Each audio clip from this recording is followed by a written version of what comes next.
buenos días. ¿Cómo están? Dios les bendiga a cada uno de ustedes.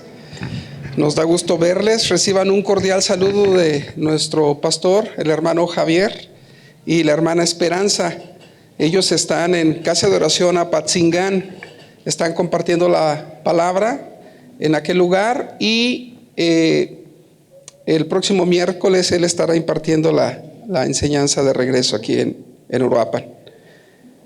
Bien, hermanos, el día de hoy vamos a ver un tema que es muy importante para nosotros entenderlo, comprenderlo, y porque muchos de nosotros podemos estar viviendo de esta manera. El tema se llama viviendo sin ansiedad.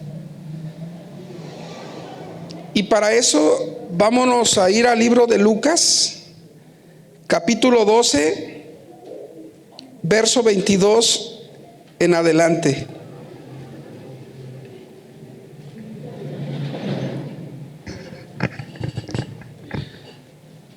Dijo luego a sus discípulos: por tanto, os digo, no os afanéis. Subraya por favor la palabra afanéis. No os afanéis por vuestra vida, qué comeréis, ni por el cuerpo, qué vestiréis. La vida es más que la comida y el cuerpo que el vestido. Considerad los cuervos, que ni siembran ni siegan, que ni tienen despensa ni granero, y Dios los alimenta. ¿No valéis vosotros mucho más que las aves? ¿Y quién de vosotros podrá con afanarse añadir a su estatura un codo? Pues si no podéis ni aun lo que es menos, ¿por qué os afanáis por lo demás? Considerad los lirios, cómo crecen, no trabajan ni hilan, mas os digo que ni aun Salomón, con toda su gloria, se vistió como uno de ellos. Y si así viste Dios la hierba que hoy está en el campo y mañana es echada al horno, ¿cuánto más a vosotros, hombres de poca fe? Vosotros pues no os preocupéis. Subraya la palabra no os preocupéis por lo que habéis de comer, ni por lo que habéis de beber, ni estéis en ansiosa inquietud. Porque todas estas cosas buscan las gentes del mundo, pero vuestro Padre sabe que tenéis necesidad de estas cosas. Mas buscad el reino de Dios, y todas estas cosas os serán añadidas. Sigue diciendo en el verso 32, no temáis. Subraya la palabra no temáis, manada pequeña, porque a vuestro Padre le ha placido daros el reino. Vended lo que poseéis y dad limosna. Haceos bolsas que no se envejezcan, tesoros en los cielos que no se agote, donde ladrón no llega ni polilla destruye. Porque donde está vuestro tesoro, allí estará también vuestro corazón. Vamos a orar. Señor, en esta hora de la mañana te damos toda la gloria y te damos toda la honra. Toda la alabanza y todo el poder te pertenecen solamente a ti, Señor. Señor, abre nuestro entendimiento para esta enseñanza. Abre nuestros oídos, Señor, para que pueda penetrar en nuestro corazón tu palabra, Señor. Y para que no seamos también, Señor amado, solo oidores de tu palabra, sino hacedores de la misma. Señor, en el nombre de Jesús, gracias por tu amor y misericordia que has tenido en esta mañana para con nosotros, Señor. Este mensaje, Señor, que sea de edificación para nuestras vidas, por favor, porque es tu palabra, es lo que tú nos vas a hablar el día de hoy. En el nombre de Jesús, amén y amén. Este es un mensaje que se encuentra en el corazón de la enseñanza de Jesús. La clave para comprender este pasaje es una declaración que Jesús repite con frecuencia. En el verso 22 lo que subrayaste es no os afanéis. En el verso 29 no os preocupéis, y en el 32 no temas. Fíjate, es una orden que te está dando el Señor. Pero, ¿qué es la ansiedad? Tal vez todo el mundo conocemos esa palabra. Tenemos tal vez nuestra propia descripción de lo que es la ansiedad. Pero fíjate, ¿qué es la ansiedad? La ansiedad es preocupación y miedos intensos, excesivos y continuos ante una situación cotidiana. Es posible que se produzca taquicardia, respiración agitada, sudoración y sensación de cansancio. La ansiedad puede ser normal en situaciones estresantes, como hablar en público. Como yo, por ejemplo, ahorita, desde que el pastor me comentó que iba a dar la enseñanza, le digo a Luz, me siento nervioso. Digo a mi esposa, me siento ansioso. No, tú tranquilo, déjalo en las manos de Dios. Ahorita, pues ya se me fue esa ansiedad o ese temor que tenía, porque estoy confiando que es la palabra del Señor y yo solamente soy un portador de ella, y por tal no tengo por qué sentirme con esa ansiedad o ese temor. Como hablar en público o realizar una prueba. Es un indicador subyacente cuando los sentimientos se vuelven excesivos en todo momento e interfieren con la vida cotidiana. Jesús nos está llamando a una vida libre de ansiedad, y es parte de lo que nuestro Dios nos ofrece. Es parte del evangelio. Es lo que tenemos por pertenecer a su reino, por estar en su reino. Por lo tanto, un matrimonio cristiano tendría que distinguirse por vivir libre de ansiedad. La gente en este mundo se preocupa, está ansiosa, experimenta ataques de pánico, y es que resulta aterrador para el ser humano estar en este universo inexplicable y en un mundo lleno de incertidumbres y riesgos. La gente no entiende por qué está aquí, ni sabe a dónde va. Y ante tanta incertidumbre y angustia, la alternativa de la gente es entregarse al placebo, una sensación temporal de placer, pero muy temporal, que le lleva a evadir el miedo, como el alcohol, las drogas, las compras, la inmoralidad, etcétera. El resultado es una cultura llena de ansiedad y entregada a satisfacer sus deseos personales. Una sociedad con afán, una sociedad con estrés.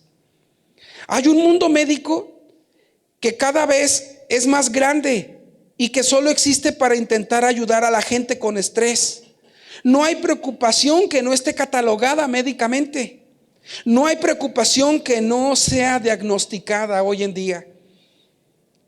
Y ninguna preocupación se escapa de ser medicada. Pero las preocupaciones siguen sin ser aliviadas. La gente vive con ansiedad, vive con preocupación, vive con estrés. Y esto es tan común que ni siquiera hablamos de cómo eliminarlo, sino de cómo manejarlo solamente. Aprende a manejar el estrés. Y hoy se venden cursos para eso. Jesús nos dice: no te voy a enseñar cómo manejar tu estrés, lo voy a eliminar. Lo voy a erradicar de tu vida. Alrededor de 20 millones de adultos en los Estados Unidos, fíjate en este dato, hermano, es sorprendente, están involucrados con el mundo de las enfermedades mentales. El gobierno tiene un gasto anual aproximado de 42 billones de dólares. Eso conviértelo a pesos mexicanos y te vas a asombrar. Tu calculadora va a marcar error. Solo en la atención a estos problemas mentales. Gente con todo tipo de ansiedades catalogadas en categorías: la ansiedad general, trastorno de ansiedad obsesiva compulsiva. Por ejemplo, gente que se lava las manos 100 veces al día. ¿Has conocido ese tipo de gentes? El desorden de pánico. ¿Qué es esto? Palpitaciones de corazón muy rápidas. Es un temor extremo sin una razón justificada. Estrés postraumático, desorden de ansiedad social, fobias. Fobias, ¿qué son las fobias? Bueno, pues son ansiedades como por ejemplo cuando ves una rata. ¿Quién les tiene temor a las ratas, no? Con la altura, en los lugares encerrados, ¿no? Cuando vas o te metes a un elevador, tienes miedo excesivo. O lugares abiertos, algunos tienen todo lo contrario, etcétera. Y como ejemplos puedo darte muchísimos más. Alrededor del 50% de la población experimenta algún tipo de desorden de ansiedad durante su vida. Se estima que 100 millones de personas en el mundo tienen ataques de pánico. Simplemente de la nada sienten un pánico. De la nada. Están viviendo su vida normal y de repente les entra un pánico, un temor excesivo. Un temor aterrador. Este era el caso de un matrimonio. Fíjate, te la voy a platicar rápido. Un matrimonio que iba de camino hacia hacerse un estudio médico. Y la esposa, días antes, tenía un malestar estomacal. Le dolía. No era un dolor, pero sentía una sensación. Pero ella en su mente comenzó a imaginarse muchas cosas al llegar al punto de que cuando iban a hacerse el estudio, una endoscopía es, te introducen un tubo con una fuerte luz en la punta y una camarita donde te revisan tus partes internas de tu cuerpo. Y yendo hacia la clínica, esta hermana le dice a su esposo: ¿sabes qué? Te encargo a mis hijos y te encargo que te vuelvas a casar porque yo ya me voy. Y el esposo le decía: oye, pero ¿por qué dices eso si ni siquiera sabes lo que tienes? Ella había entrado en pánico. Cuando llegaron al hospital y el doctor hizo ese examen, después la pasan a ella a un cuartito para reposo, y llega el doctor con una receta en la mano y le dice al esposo: esto es lo que ocupa su esposa. Su esposa no tiene absolutamente nada, solamente tiene una pequeña gastritis que no es nada grave, y esto es lo que requiere su esposa. ¿Y qué era? Pues ya se han de imaginar: pura droga, pastillas para el control de los nervios, pastillas para...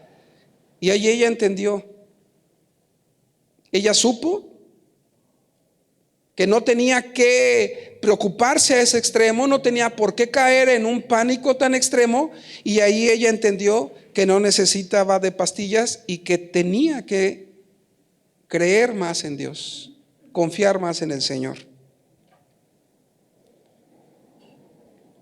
Obviamente, el negocio médico en torno de esto es gigantesco. La Universidad Estatal de Ohio, en su página de internet, menciona en relación a los tratamientos médicos lo siguiente: la meta de cualquier tratamiento es hacer que la ansiedad sea una parte que se pueda manejar en la existencia diaria. Lo mejor que el mundo puede ofrecerte es cómo manejar tu ansiedad, pero Jesús nos ofrece cómo eliminarla, cómo deshacernos por completo de ello. Una correcta traducción del verso 22 es: dejen de afanarse. Del 29, dejen de preocuparse. Y del 32, dejen de tener miedo. Dios nos ofrece la absoluta eliminación de la ansiedad. Alguien dijo: la preocupación es una corriente delgada de temor que está recorriendo su mente. Si es alentada, abre un canal por el cual el resto de los pensamientos son drenados. Tú puedes iniciar con un poco de preocupación y puedes absorber tu vida entera. ¿Qué es la preocupación? La preocupación es estrangular la mente a través de la ansiedad y el estrés. Un ejemplo: cuando ya es fin de mes y el de Electra ya van 2, 3 visitas que te da porque no has dado el pago, y debes la renta, y debes la tarjeta de crédito, y de repente en la noche te llega el pensamiento que tienes que pagar al siguiente día, o que ya tuviste que haber pagado y no has pagado. ¿Y qué es lo que haces? Se te va el sueño y comienzas como un pollo rostizado toda la noche, ¿verdad? En tu cama, a dar vueltas para un lado y para otro. Tu vida está siendo drenada. Solo hay dos esferas en las que podemos preocuparnos. Una, por el mundo físico, y la segunda, por el mundo espiritual. Y párale de contar.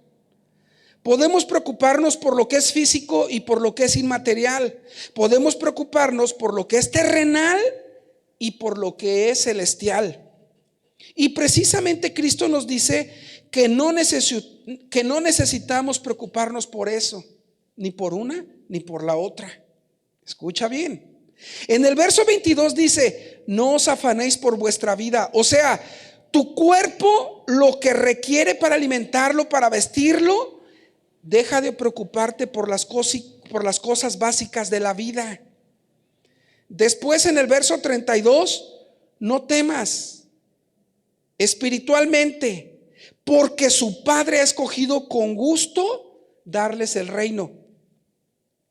Cuando leemos esto, el Señor no nos deja con nada disponible para poder preocuparnos, nada por qué estar ansiosos. Entonces, si nos preocupamos como cristianos, nos damos cuenta de que la preocupación es un pecado. Es un pecado que emana de no entender a Dios, de no conocer a Dios. Fíjate.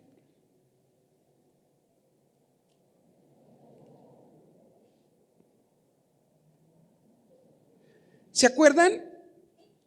En el Éxodo 14, precisamente cuando Dios, la última de las plagas era fue la muerte de los primogénitos, y así Faraón pudo dejar salir al pueblo de Israel.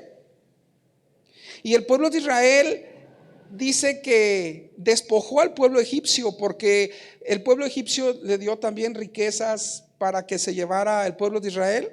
Bien,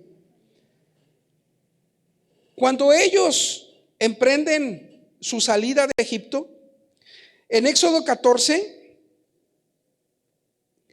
Dios le da una indicación a Moisés.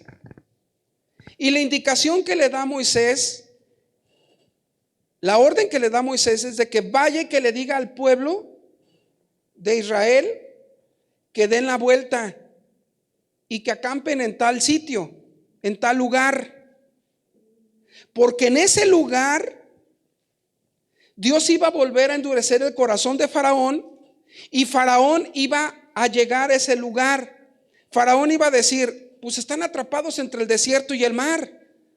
¿Por qué los hemos dejado salir?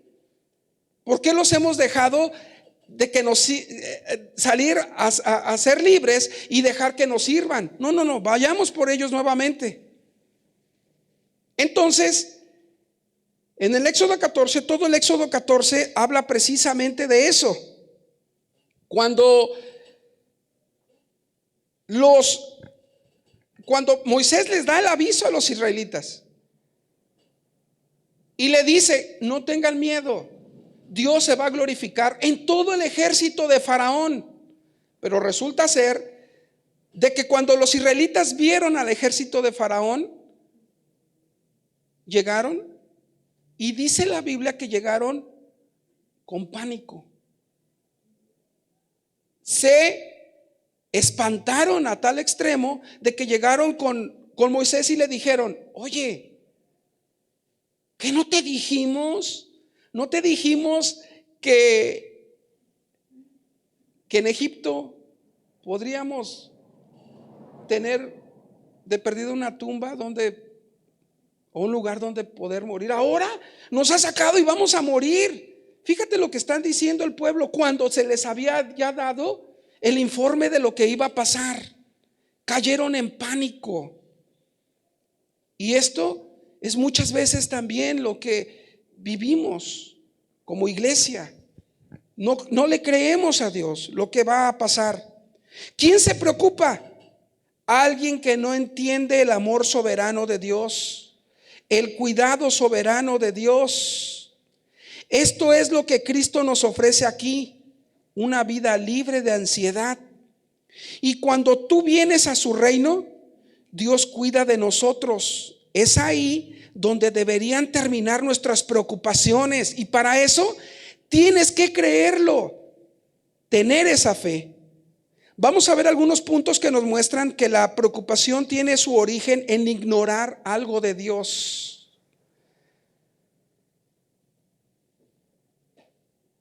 Punto 1. La preocupación muestra falta de entendimiento de la prioridad divina. Repito, la preocupación muestra falta de entendimiento de la prioridad divina. Lucas 12:22.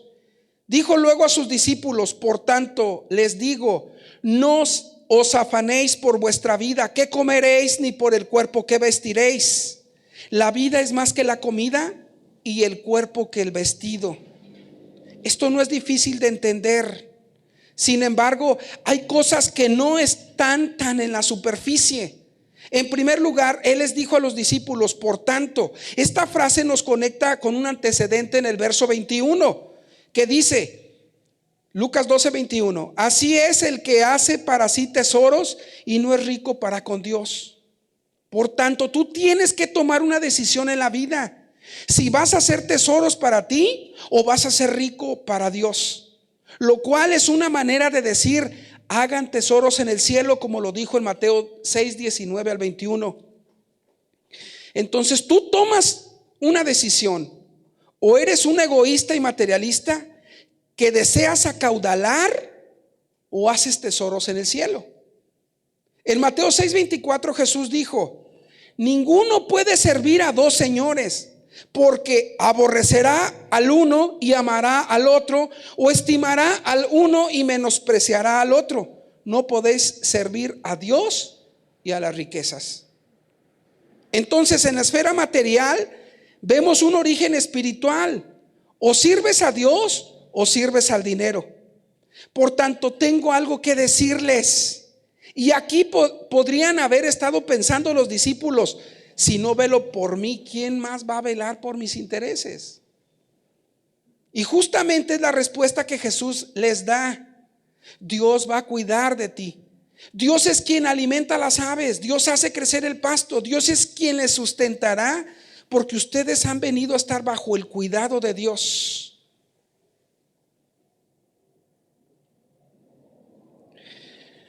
Cabe mencionar en este punto el trabajo de los ministros. Por ejemplo, el trabajo de los pastores. Cómo Dios tiene especial cuidado. En especial, yo lo veo con nuestros pastores. Cómo trabajan, cómo se esmeran. Hoy en la mañana le tocó irse a nuestro hermano Javier, a nuestro pastor Javier, y el hermano, y esto lo digo no para vanagloriar su vida, no, sino para reconocer el trabajo y el servicio que da un pastor.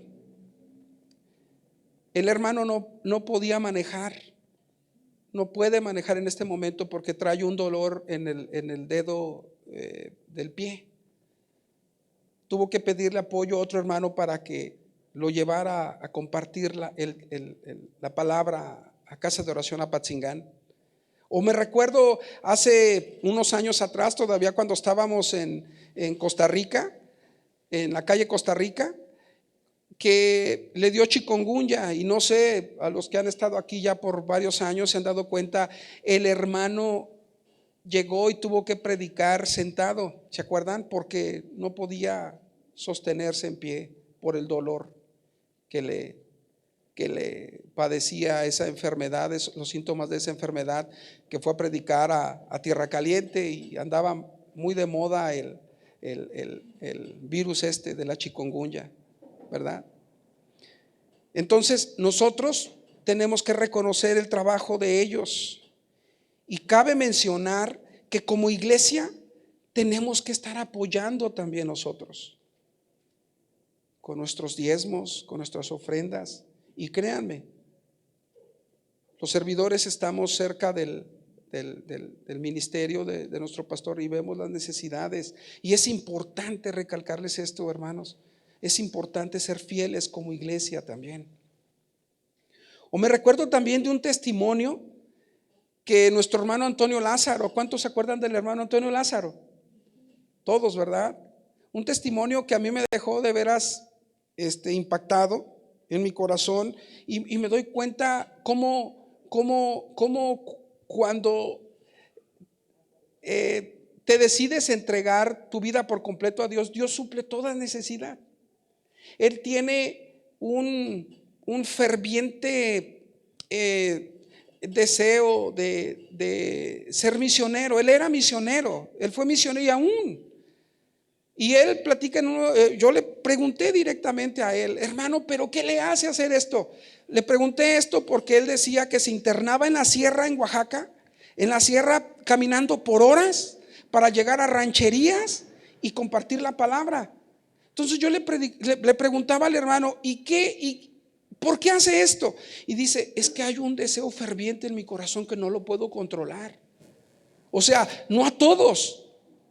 Y dice, en una ocasión, él vivía en la Ciudad de México y tenía que desplazarse hasta Oaxaca, una ranchería. Tenía que transbordar, tomar un autobús a cierto punto y de ahí salió una guajolotera. Y en la guajolotera llegaban a un pueblito muy pequeño y de ahí tenía que caminar 2 horas, 2 o 3 horas, no me acuerdo, para llegar a esa ranchería. Pues resulta ser de que el hermano, con su corazón dispuesto a servir a Dios, como estaba acostumbrado a hacerlo, toma el autobús, transborda la guajolotera y llega a aquel pueblito. En terracería, yendo hacia el pueblito, en la terracería se descompone la guajolotera. Lo arreglan, pero él llega ya retrasado. Eran 2 horas de caminata de ese pueblito a la ranchería donde tenía que predicar la palabra. Pero lo más importante, él decía, yo cuando salí de la Ciudad de México, traía únicamente en mi bolsa traía para el pasaje a llegar a ese pueblito. De regreso ya no traía. De regreso yo tenía fe de que Dios iba a suplir mi necesidad. Y en la reunión que íbamos a tener, pues iba a levantar una ofrenda y pues ahí iba a sacar para mis gastos de regreso. Bueno, dice el hermano que cuando llega a ese pueblito, ya iba casi con 2 horas de retraso. O sea, que solamente tenía 15 minutos y para llegar a pie, en un camino de mulas, porque no había ni siquiera terracería ni pasaban carros, en un camino donde solamente la gente podía caminar o andar en mula, y tenía que desplazarse 2 horas. Pues resulta ser de que el camión llegó, la guajolotera llegó retrasada y dice, hermano, yo llegué, me puse mi mochila, me la ajusté, me ajusté los cordones de mi bota y comencé no a correr, sino comencé a caminar a prisa. Y le dije, Señor, es tu obra, es tu obra. Dice, hermano, yo caí como en una especie de adormecimiento. Yo no supe, caí como en una especie de adormecimiento y cuando reaccioné, comencé a conocer la vegetación que estaba cerca de la ranchería donde iba a llegar. Y cuando vi el reloj, faltaban todavía 3 o 4 minutos para la reunión. Y que me quedo así. Dice, sobrenatural lo que pasó. Fue sobrenatural. Fue un milagro lo que ocurrió. Dice, yo no podía faltar a esa reunión porque en la ranchería donde yo iba a compartir, iban a llegar de todas las demás rancherías, estaban bajando para concentrarnos ahí, y los que bajaban también tenían que desplazarse por horas en mulas o en caballos. Yo no podía faltar. Bueno, el hermano con gozo y alegría compartió la palabra, predicó la enseñanza, etcétera. Y dice, hermano, pero no hubo ofrendas y no hubo dinero recaudado. Entonces yo tenía que salir. Dice, y por fe salí y llegué y abordé la guajolotera de regreso. Cuando venía de regreso, dice, ya ven que antes así era, ¿verdad? El boletero se subía y te cobraba el boleto, ¿no? Le pagabas allá arriba del camión y te daba tu boleto, ¿no? Y dice, yo veía que ya el boletero venía. Y de repente se me acerca una señora, una hermana. Hermano Antonio, ¿se acuerda de mí? Soy Julana, así. Y Dios puso en mi corazón darle esto y le dio en un sobre. Dice, hermano, cuando yo abrí el sobre, exactamente el dinero para llegar a mi casa. Dios cuida de nosotros, hermanos. Primera de Pedro 5:7 dice, echando toda vuestra ansiedad sobre Él, porque Él tiene cuidado de vosotros. Entonces, si Jesús le dijo al joven rico, vende todos tus bienes y da el dinero a los pobres, vemos que cuando él se niega a hacerlo, realmente él está diciendo, no quiero dejar mi dinero, no quiero depender de Dios. Pero en Lucas 9:23 Jesús dijo y decía a todos, si alguno quiere venir en pos de mí, niéguese a sí mismo, tome su cruz cada día y sígame. Yendo ellos, uno le dijo en el camino, Señor, te seguiré a donde quiera que vayas.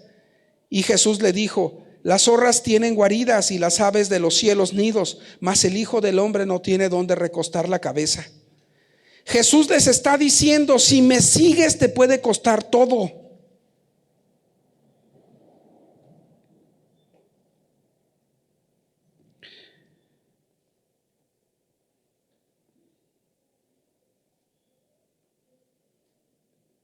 Si me sigues te puede costar todo. Le costó todo a los apóstoles. Dejaron sus redes, dejaron sus barcas y le siguieron. Lucas 9:59 dice en adelante, y dijo a otro, sígueme. Y él le dijo, Señor, déjame primero que vaya y entierre a mi padre. Jesús le dijo, deja que los muertos entierren a sus muertos y tú ve y anuncia el reino de Dios. No es que su padre estuviera muerto, sino que él quería recibir su herencia para después seguirle.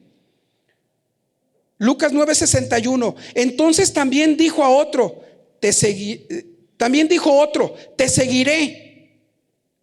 Señor, pero déjame que me despida primero de los que están en mi casa. Y Jesús le dijo, ninguno que poniendo su mano en el arado mira hacia atrás es apto para el reino de Dios. Cristo nos está llamando a considerar cuánto realmente deseamos estar en este reino. Si todavía estás aferrándote al dinero, de acuerdo a la parábola del sembrador, lo que va a suceder es que la semilla va a ser sembrada y va a haber un poco de reacción y respuesta. Pero el engaño de las riquezas va a ahogar esa semilla, va a ahogar esa vida. En otras palabras, la salvación es para personas que están lo suficientemente desesperadas que dice, no me importa lo que tenga que dejar. Es el caso de Zaqueo, ¿se acuerdan? En el capítulo 19:8. Entonces Zaqueo, puesto en pie, dijo al Señor, he aquí, Señor, la mitad de mis bienes doy a los pobres, y si en algo he defraudado a alguno, lo devuelvo cuadriplicado. Zaqueo dijo, voy a pagar todo aquello que defraudé. Es decir, que tomé de forma ilegal, pero también lo que tomé de forma legal, pero ilegítimamente, inmoralmente, y lo pagaré en múltiplos. Esto solamente puede ser hecho por alguien que sabe que está bajo el cuidado soberano de Dios y un corazón también genuinamente arrepentido. Pablo dijo en Filipenses 4:11, no lo digo porque tenga escasez, pues he aprendido a contentarme cualquiera que sea mi situación. Sé vivir humildemente y sé tener abundancia.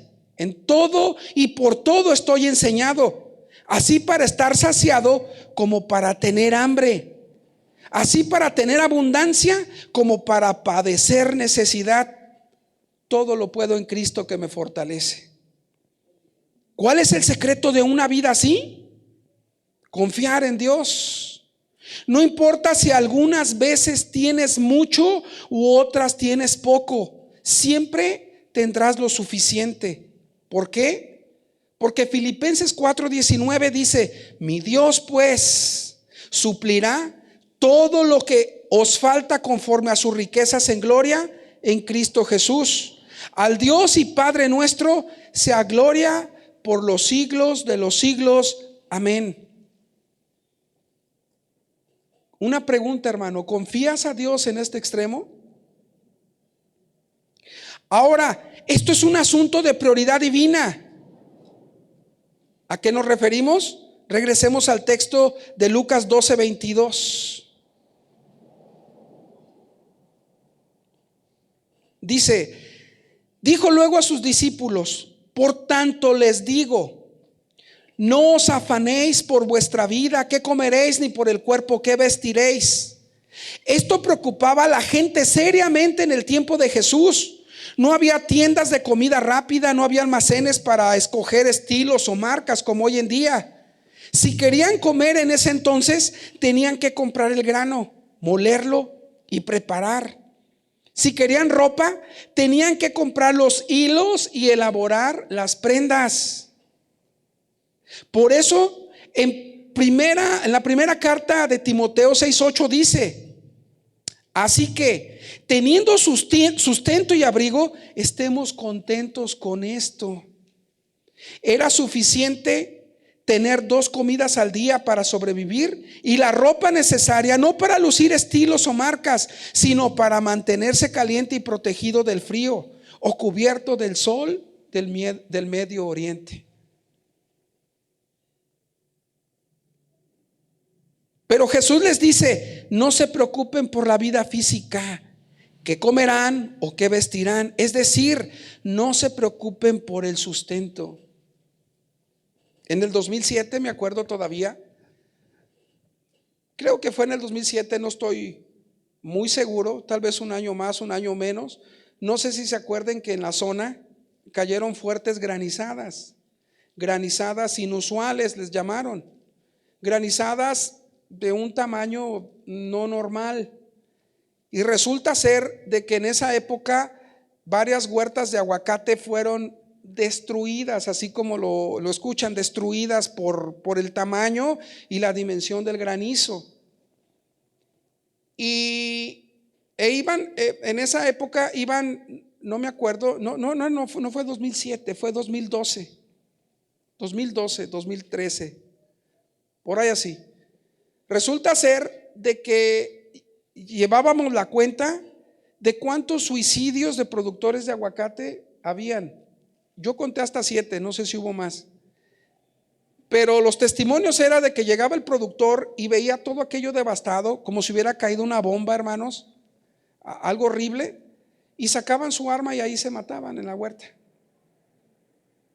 Confiaban tal vez tenían deudas que pagar, deudas fuertes, en las cuales confiaban en la producción de ese año para liquidar esas deudas, y como para ellos se les hacía ya muy, muy doloroso, muy extremo eso, preferían quitarse la vida que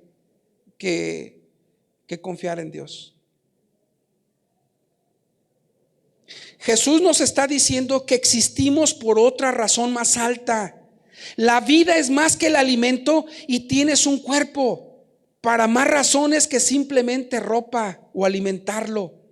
En otras palabras, Dios no te hizo para que fuéramos como un animal. No solo eres una máquina que engulle y procesa comida. Tú no eres únicamente la parte más alta de la cadena alimenticia. Y tu cuerpo no es solo algo que deba ser vestido para protegerte del medio ambiente. Tú no eres únicamente una máquina que come y un maniquí. Pero es difícil convencer a la sociedad de eso. Es difícil cambiar la cultura y ese es el problema. Sin Dios solo somos una máquina que come y un maniquí.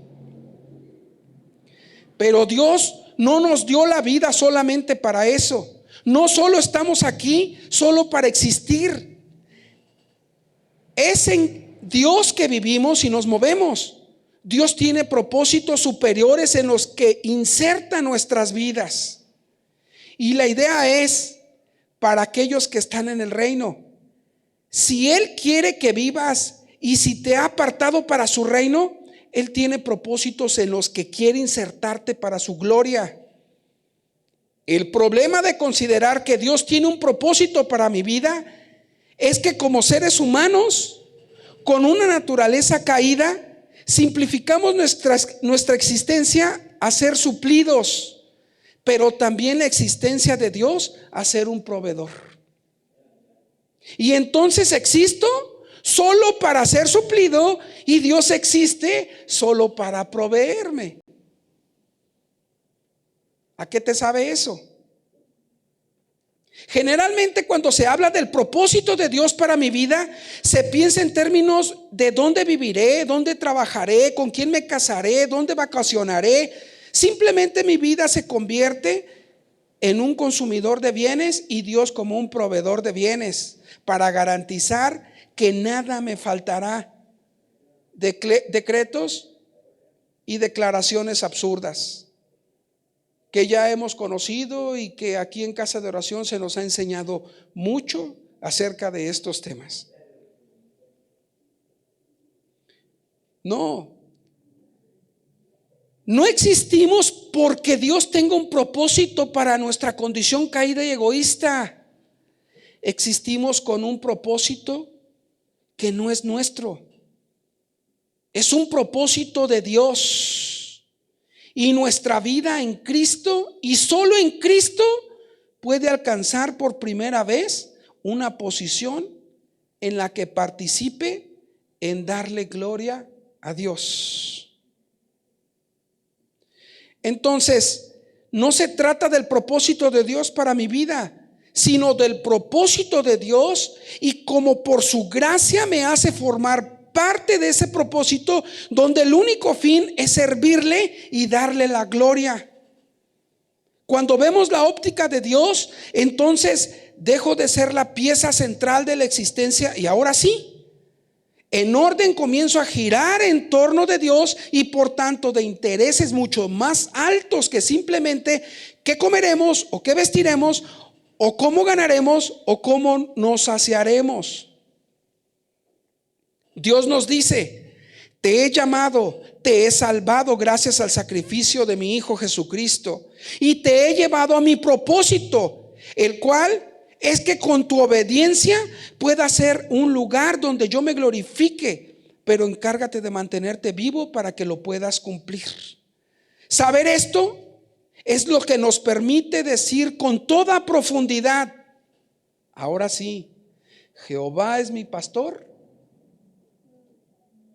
Amén. Y nada me faltará. Entonces, si Dios te dio vida y te salvó y te integró a su propósito, Él sustentará tu vida con lo necesario para vivir. En la medida en que tú estás conociendo a Dios y viviendo dentro de su propósito, Él va a sustentar tu vida. De eso puedes estar seguro. El cuerpo no es para vestirlo solamente. El cuerpo no es para alimentarlo. El cuerpo es la herramienta material que Dios nos ha dado para servirlo a Él. Por tanto, ¿quién lo va a sustentar? Él mismo. Sé sabio, sé fiel, sé un buen administrador con lo que Dios te sustenta. Planifica para el futuro. Sé un buen mayordomo de los bienes que Dios te ha dado. Pero entendamos, no fuimos diseñados para cuidar de nosotros mismos. Esto lo hace Dios. No necesitas acumular para poder sobrevivir en el futuro. Tú vas a ser sustentado por el Creador hasta que tu vida haya operado para su propósito. Él nos sustentará cada día hasta el final. Tú podrás despojarte de todo lo que tienes y eso no cambiaría tampoco. El compromiso de Dios de sustentarte hasta que sea el tiempo de entrar a su cielo, a su reino, lo cumplirá. Entonces tenemos que entender la prioridad, y la prioridad es un propósito espiritual. Y si entendemos eso, que Dios nos ha llamado, nos ha regenerado, nos ha colocado en su familia, nos ha colocado en un lugar de testimonio, ministerio y servicio, y todo lo que quiere que hagamos es vivir para su gloria, entonces, por lógica, Él va a cuidar de nuestras vidas. Nuestra vida no consiste en comer, no consiste en vestirnos, no consiste en asegurarnos de que podamos sobrevivir. De eso se encarga Dios como parte de su plan para ser glorificado. También quiero aclararte esto. No entendamos, que acabo que Dios se encarga de mí y yo me tiro en mi cama y ya pierdo mi trabajo. No, entendamos. No seamos como aquel, ¿verdad? Que estando en su hamaca en el patio de su casita, flojonazo de corazón, de hueso colorado, que no quería trabajar, dice: Señor, pues tú dices que me vas a alimentar, pues aquí estoy, acostado, ¿no? Echado en la hamaca. Y de repente una rama del vecino colgaba, una rama de un naranjo colgaba, y se cae una naranja, y le cae, ¿no? Ahí acostado en la hamaca, y ve la naranja y dice: ay, Señor, gracias, pero ¿no me la podrías mandar peladita? Digo, son cosas que tenemos que entenderlo. Tenemos que entenderlo.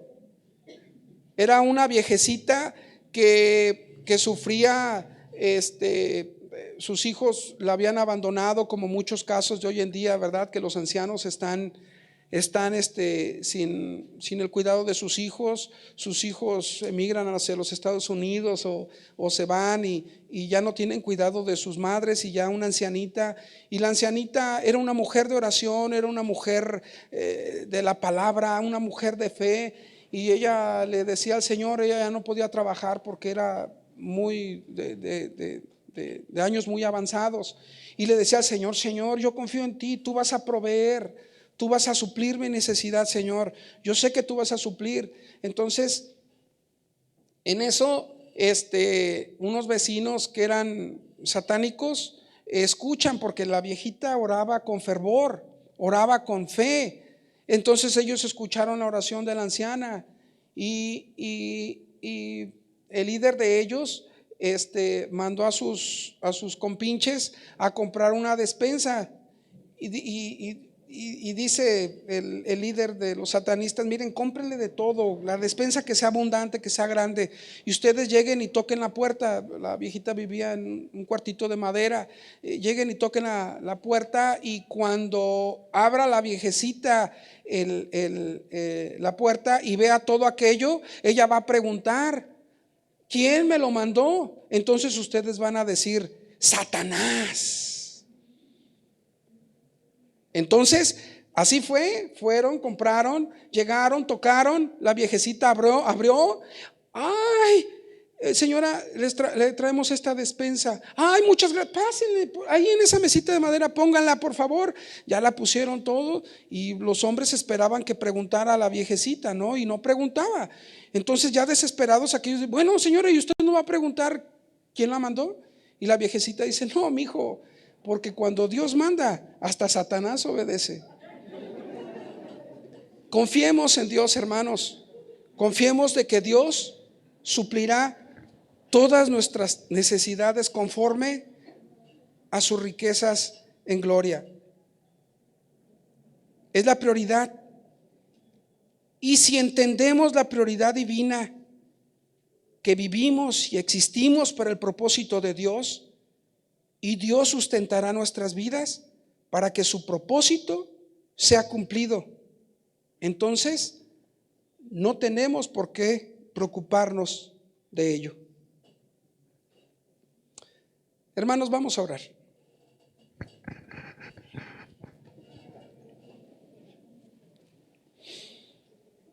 Señor, tú eres fiel y tú eres verdadero.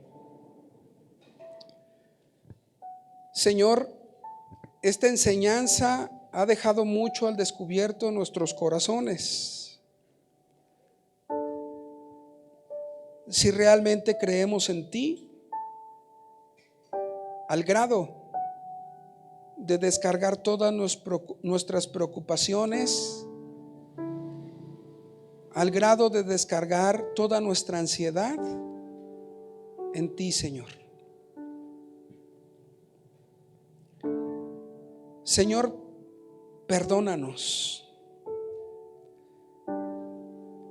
En el nombre de Jesús te pedimos perdón,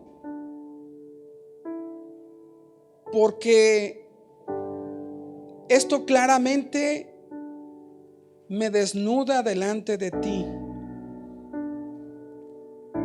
¿Cuál es mi condición? Perdóname. Me arrepiento porque hoy entiendo que la ansiedad, las preocupaciones, cuando ya son involucrados todos mis sentimientos, hasta llevarlos a un extremo, Señor, en el cual pongo hasta en riesgo mi misma vida. Perdóname, Señor, en el nombre de Jesús. Aquí estamos delante de ti. Tú conoces aún lo más íntimo de nosotros.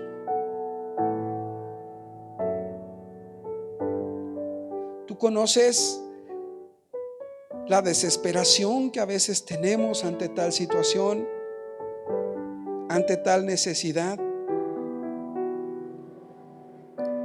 Y ahora entendemos, Señor, que eso es un pecado. Así como al pueblo de Israel, Dios le ordenó a Moisés darle la palabra, darle la instrucción de lo que tenía que hacer y qué es lo que iba a hacer. Y aún así, Señor, viendo el pueblo que venía, el ejército y los capitanes de Egipto tras de ellos, no confiaron en tu palabra, no confiaron en ti, y muchos cayeron en pánico.